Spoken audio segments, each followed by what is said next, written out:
आणि आज काय विशेषमध्ये तुम्हा सर्वांचं स्वागत। आज दिवसभरात नेमकं काय काय घडणार आहे, ते किती महत्त्वाचं आहे, हे सर्व काही आपल्याला आज काय विशेषमध्ये जाणून घ्यायचं आहे।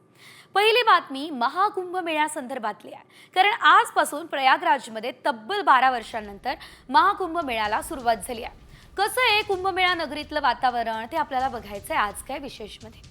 आता दुसरी बातमी सुद्धा कुंभमेळा संदर्भातलीच आहे, मात्र बातमी जरा वेगळी आहे, कारण कुंभमेळ्याला जाणाऱ्या एक्सप्रेसवरती दगडफेक झाली आहे। कुठे हा प्रकार घडला, नेमकं काय झालं, कुणी दगडफेक केली, हे सर्व काही आपल्याला जाणून घ्यायचंय आज काय विशेषमध्ये।